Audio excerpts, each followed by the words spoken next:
give us an idea, since you've been there, just watching him deteriorate, what it's been like. It's hard. The hardest part of it is knowing that with ALS, your mind is there. You're cognizant of everything that's going on, and you can't do anything about the progression of it. There's so little research out there. There's not a lot of hope to grab onto. Brian keeps a happy face and pushes right through it. He's probably one of the strongest people I've ever met, and I've known him for 15 years probably. In the last year and a half, he's really shined his strength and his perseverance. The hardest part is just watching him deteriorate and not being able to do anything to help him. Is it hard as an officer, you guys sit around and you joke and, talk with each other. Is it hard to watch your friend that he's inside, but he's not able to communicate with you guys like he used to? Yeah, I know it's harder to watch him try to communicate. He still pushes through and tries his best, and he's still got a great personality. And knowing Brian, he still gets it, and he's still thinking some random thought in his head that he wants to say or communicate, and it's hard for him to get that across, and it's just different.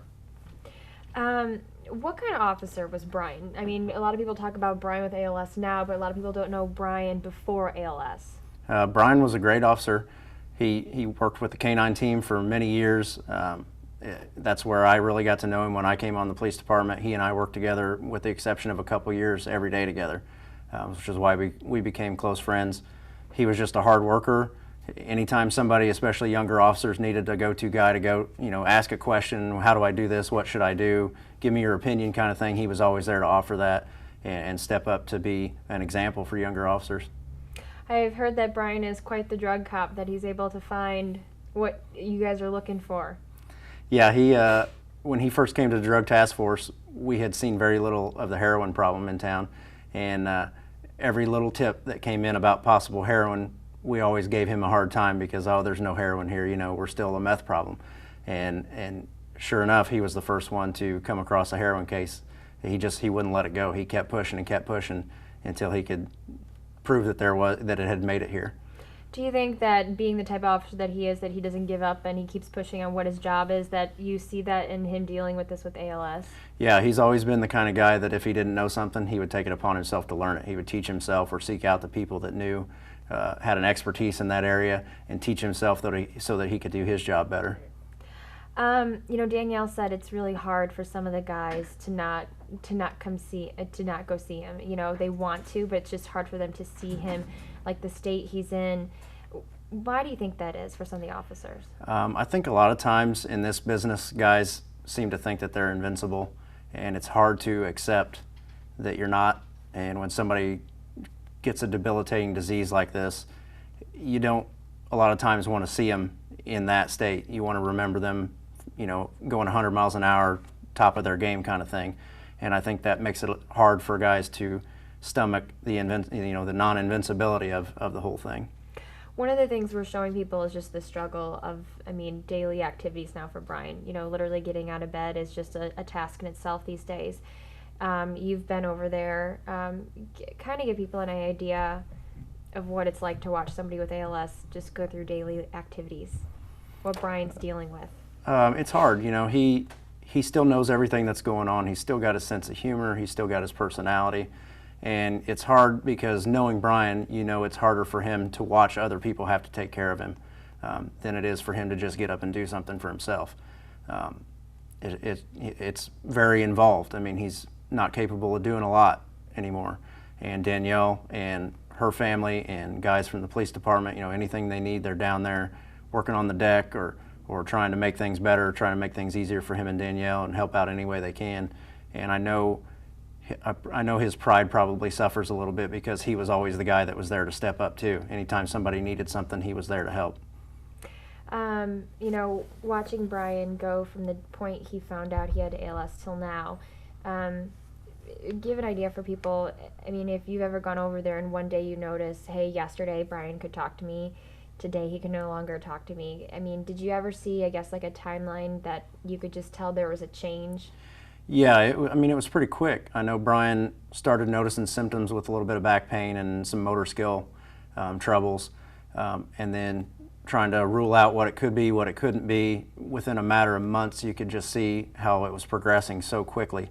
And then after he was diagnosed early of last year, it just kind of hit the gas, and it really, you can notice, different changes, obviously, with speech and with motor skills and balance and things like that. And here we are less than a year and a half later, and he's gone from fully functional to not being able to do a whole lot on his own. So everybody deals with it differently. A lot of people don't know what ALS is. They know Lou Gehrig's disease, they've heard of it, but they don't know exactly what it is and the course it takes. And somebody may know somebody that has Lou Gehrig's disease that's lived with it for 15 or 18 years and had a pretty good quality of life for a lot of that before it started going down. And Brian's has just hit him so fast and so hard, it's hard to stomach. What has it done for your team, the Drug Task Force? I know you guys are a close-knit working group. Just watching this happen to one of your team members, your buddies, what has it done for the team? Again, it kind of brings to light that you're not invincible, that everybody is subject to something at one point or another. His desk is still sitting there. It's ready for him anytime he wants to come back and hang out and hang out with the guys and joke around or what have you. It's there. He's still very much a part of our team, whether he's here or not. Gotcha. Anything else on that? Just what's something maybe that you would want people to know about him? Maybe not even as a cop, but just as a friend that people wouldn't know about. Brian's a very fun-loving guy, even struggling with the disease. Like I said, his personality is still there. His sense of humor is still there.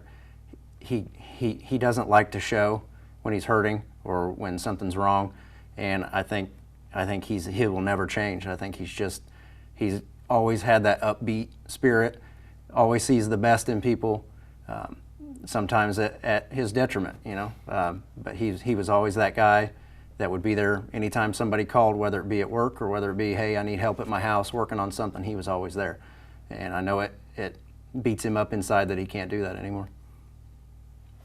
The only thing I was just going to ask is, we're also talking about Danielle and Brian together.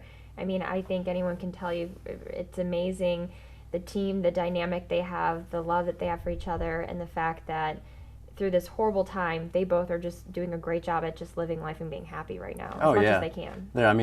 Danielle makes it, a point every day to laugh and have fun and joke with Brian and keep his spirits up, and she has to take on a lot of tasks and help him with a lot of things, and to talk to her, to look at her, you'd never know that she was struggling, and that's a big burden for her, and she takes it in stride, and she wants to make sure that every day that Brian has is one of the best days that he could possibly have.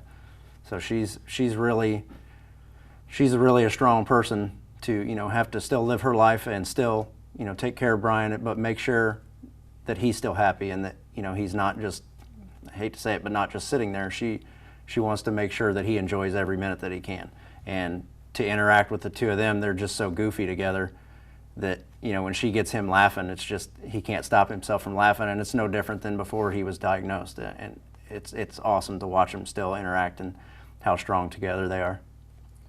I don't want to put words in your mouth, so please take this for what it's worth, but is it tough for you when you see, you guys deal with so many bad guys on a regular basis, and then you see a guy like this have to deal with an issue like this? Is it tough to swallow sometimes? Sure. Yeah, everybody, right or wrong, kind of judges people sometimes, and it's hard to see somebody that's worked so hard and done so well. He's served his country in the military, served his community in the police department, and it's hard to watch somebody that has a good heart and that works hard come down with something like this that just debilitates them. Whereas, like you said, somebody, you always wish that it would happen to somebody that's, not as deserving of a good life or something like that. Not that you wish anybody would ever get it. But it's hard to watch somebody that's good or giving back to the community come down with something that just, it doesn't seem right.